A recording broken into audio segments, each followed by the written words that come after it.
নমস্কাৰ এই মুহূৰ্তত আহি পৰিছে জুবিন গাৰ্গক লৈ কেইবাটাও বিগ ব্ৰেকিং নিউজ জুবিন গাৰ্গে প্ৰকৃততে ন্যায় পাবনে নাই তাকে লৈ এতিয়া সমগ্ৰ অসমবাসীয়ে প্ৰশ্ন উত্থাপন কৰি আছে শ্যামকানু মহন্ত আৰু সিদ্ধাৰ্থ শৰ্মাক চৰকাৰে ৰক্ষণাবেক্ষণ দি আছে নেকি জুবিন গাৰ্গৰ মৃত্যুক লৈ চৰকাৰো জড়িত আছে নেকি তাকে লৈ এতিয়া বিভিন্নজনে প্ৰশ্ন উত্থাপন কৰিছে যোৱাকালি বাক্সা জিলাত যি যুদ্ধংদেহী পৰিৱেশৰ সৃষ্টি হৈছিলে কাৰাগাৰৰ সমীপত এতিয়া প্ৰৱেশ নিষেধ কৰি দিয়া হৈছে এতিয়া যি বাক্সা জিলাত ইণ্টাৰনেট সেৱা কৰ্তন কৰি দিয়া হৈছে সমগ্ৰ অসমতে ইণ্টাৰনেট সেৱা কৰ্তন কৰি দিয়া হ'ব নেকি তাকে লৈ এতিয়া বিভিন্নজনে প্ৰশ্ন উত্থাপন কৰিছে এক ভয়ংকৰ পৰিস্থিতি সমগ্ৰ অসমত জুবিন গাৰ্গক লৈ প্ৰথম খবৰটি হৈছে বাক্সাত যুদ্ধংদেহী পৰিৱেশ কাৰাগাৰৰ সমীপত প্ৰৱেশ নিষেধ বাক্সা কাৰাগাৰৰ পথেৰে সাধাৰণ লোকৰ প্ৰৱেশ নিষেধ কৰি দিয়া হৈছে কেৱল স্থানীয় লোকে অহা যোৱা কৰিব পাৰিব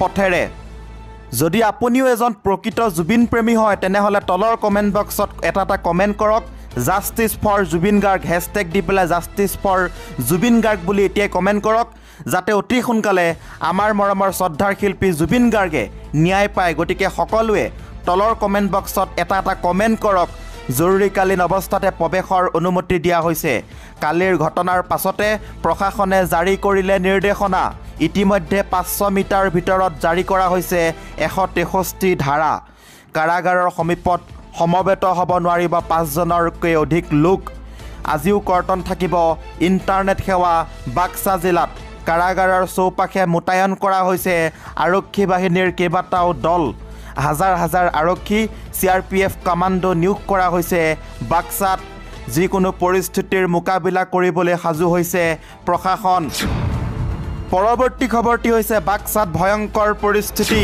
নিশা গাড়ীয়ে গাড়ীয়ে বাক্সাত আৰক্ষীৰ দল ঘটনাস্থলীত DGP হৰমিত সিং নিশা গাড়ীয়ে গাড়ীয়ে বাক্সাত আৰক্ষীৰ দল মুছলপুৰৰ ঘটনাস্থলীত DGP হৰমিত সিং পৰিস্থিতিৰ বুজ ল'লে DGP হৰমিত সিঙে বাক্সাত জাৰি কৰা হৈছে 163 নং ধাৰাৰ অধীনত নিষেধাজ্ঞা সমবেত হ'ব নোৱাৰিব 5 বা ততোধিক লোক ৰাজহুৱা স্থানত লগত ৰাখিব নোৱাৰিব মাৰানষ্ট জনসভা সমদল ধৰ্মগতত নিষেধাজ্ঞা আৰোপ কৰা হৈছে ৰাজহুৱা স্থানত দলিয়াব নোৱাৰিব শিল আতচবাজি ফুটাব নোৱাৰিব ৰাজহুৱা স্থানত ঘটনা সন্দৰ্ভত বৰ্তমানলৈ 11জনক আটক কৰা হৈছে জেৰাৰ অন্তত গ্ৰেপ্তাৰৰ সম্ভাৱনা এই মুহূৰ্তত এটা বিগ ব্ৰেকিং বাক্সাত ভয়ংকৰ পৰিস্থিতি বৰ্তমান সময়লৈকে হৈ আছে যেতিয়ালৈকে জুবিন দাই ন্যায় নাপায় তেতিয়ালৈকে স্তব্ধ নহয় অসম পাছৰটো খবৰে হৈছে অসম আৰক্ষীৰ সকলো ছুটি বাতিল কৰি দিয়া হৈছে ৰাজ্যৰ শেহতীয়া পৰিস্থিতিৰ বাবে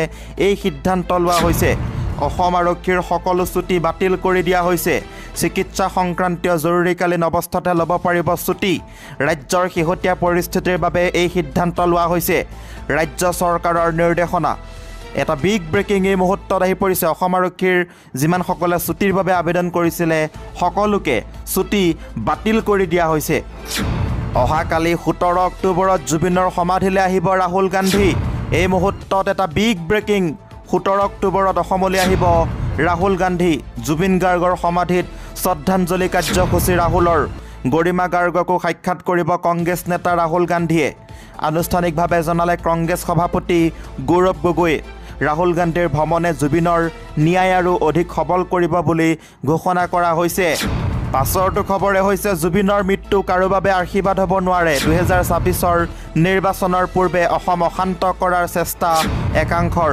জুবিনৰ মৃত্যু কাৰো বাবে আশীৰ্বাদ হ'ব নোৱাৰে 2026ৰ নিৰ্বাচনৰ পূৰ্বে অসম অশান্ত কৰাৰ চেষ্টা একাংশৰ জুবিনৰ ঘটনাক লৈ মানুহ যিমান তললৈ যাব পাৰে সিমান তললৈ গৈছে আৰক্ষীৰ ভূমিকাৰ পৰা আদালতৰ ভূমিকালৈ সকলোতে ৰাজনীতি চলিছে বাক্সাৰ ঘটনা তাৰে এটা অংশ এয়া সাধাৰণ মানুহে বুজি নাপায় জুবিনৰ আৱেগক ৰাজনীতিলৈ ৰূপান্তৰ কৰিব নালাগে একাংশৰ প্ৰচেষ্টা এয়া নিৰ্বাচনলৈ ইচ্ছু কৰিব লাগে বাক্সাৰ ঘটনা মানুহৰ বুকুত লুকাই থকা জুবিনৰ প্ৰতি মৰমৰ প্ৰতিফলন কিন্তু এয়া একাংশৰ বাবে ৰাজনৈতিক মুনাফা এটা সময়ত জুবিনক সমালোচনা কৰা লোকো জুবিনৰ ফেন হৈ পৰিছে একাংশই ভাবি আছে অসমত নেপাল সদৃশ পৰিৱেশ সৃষ্টি কৰা এই পৰিৱেশ সৃষ্টি কৰাৰ বাবে উঠি পৰি লাগিছে এটা মহল বাক্সাৰ ঘটনাক লৈ প্ৰতিক্ৰিয়া মুখ্যমন্ত্ৰী হিমন্ত বিশ্ব শৰ্মাৰ। পৰৱৰ্তী খবৰটি হৈছে 11 হাজোতিৰ সৈতে বাক্সা কাৰাগাৰত প্ৰথম নিশা শ্যামকানু সিদ্ধাৰ্থ আৰু সন্দীপনৰ। 11 হাজোতিৰ লগত বাক্সা কাৰাগাৰত প্ৰথম নিশা একেলগে থাকিল শ্যামকানু সিদ্ধাৰ্থ সন্দীপন আৰু 2 দেহৰক্ষী। আটকধুনীয়া কাৰাগাৰত 5 অভিযুক্তৰ 24 ঘণ্টা। এই মুহূৰ্তত এটা ডাঙৰ খবৰ, 14 দিনৰ বাবে বাক্সা জিলা কাৰাগাৰতেই থাকিব 5 অভিযুক্ত। বুধবাৰে 5 অভিযুক্তক লৈ যোৱা হৈছিল বাক্সা জিলা কাৰাগাৰলৈ।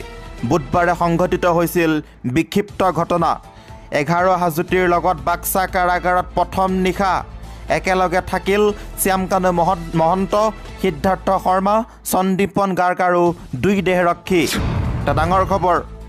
পৰৱৰ্তী খবৰটি হৈছে যোৰহাট জিলাৰ আউনীআটী বিশ্ববিদ্যালয় সাহায্যাৰ্থে এখনিক উপহাৰ কুপনৰ খেল অনুষ্ঠিত কৰা হৈছে। বিশ্ববিদ্যালয় আৰু সত্ৰৰ উন্নয়নৰ সাহায্যাৰ্থে এই খেল অনুষ্ঠিত কৰা হৈছে আৰু প্ৰতি বছৰে এই যোৰহাটৰ আউনীআটী বিশ্ববিদ্যালয়ৰ সাহায্যাৰ্থে এখন খেল অনুষ্ঠিত কৰা হয় আৰু সম্পূৰ্ণ নিকা পদ্ধতিত এইখন খেল খেলোৱা হয় আৰু চৰকাৰৰ পৰা সম্পূৰ্ণ পাৰ্মিশ্যন পোৱা হৈছে।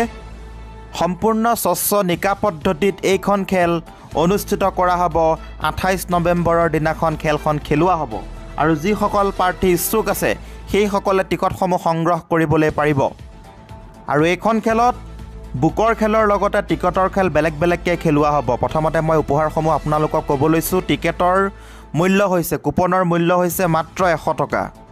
প্ৰথম পুৰস্কাৰ হৈছে টয়োটা ফৰ্চুনাৰ, 2 নম্বৰ পুৰস্কাৰ হৈছে মহিন্দ্ৰা থাৰ, 3 নম্বৰ উপহাৰ Hyundai venue, Tata Altroz, Hyundai নিঅ'ছ, 6 নম্বৰতে বলেৰো পিকআপ, 7 নম্বৰতে KTM ডিউক, 8 নম্বৰতে ৰয়েল এনফিল্ড হাণ্টাৰ, 9 নম্বৰতে হুণ্ডা এক্টিভা, 10 নম্বৰতে হুণ্ডা ডিঅ' আৰু 11 নম্বৰতে পালচাৰ 125 বাইক, 12 নম্বৰতে প্লেটিনা বাইক, 13 নম্বৰতে পবিত্ৰ চাৰিধাম যাত্ৰা বা 7 দিন আপোনালোকে নগদ ধন পাব 95,000 টকা।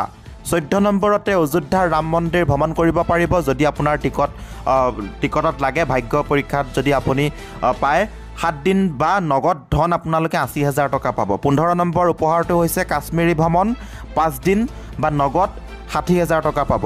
16 নম্বৰ উপহাৰ হৈছে পুৰী জগন্নাথ ভ্ৰমণ, 4 দিন বা নগদ 45,000 টকা পাব।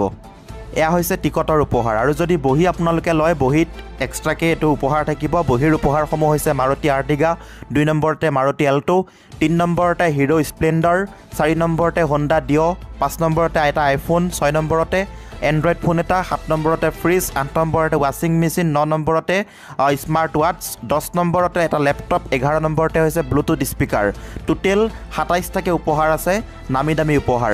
আৰু এই খেলখন 28 নৱেম্বৰত খেলোৱা হ'ব। যোৰহাট আউনীআটী বিশ্ববিদ্যালয়ৰ প্ৰাংগণত খেলোৱা হ'ব।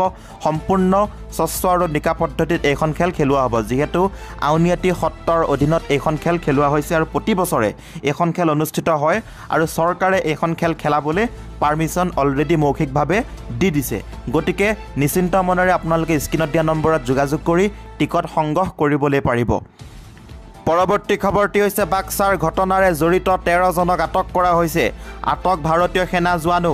এই মুহূৰ্তত আহি পৰিছে এটা ডাঙৰ খবৰ। বাক্সা ঘটনাৰে জড়িত মুঠ 13 জনক আটক কৰিছে আৰক্ষীয়ে। এজন ভাৰতীয় সেনা জোৱানো ঘটনাত জড়িত থকাৰ তথ্য পোৱা গৈছে। সেনা জোৱানজনেই হিংসাত্মক কাৰ্যকলাপৰ বাবে উচুটোৱাৰ সন্দেহ প্ৰকাশ কৰা হৈছে। বাক্সা ঘটনাত তৃতীয় পক্ষ জড়িত থকাৰো সন্দেহ আৰক্ষী অধীক্ষকৰ।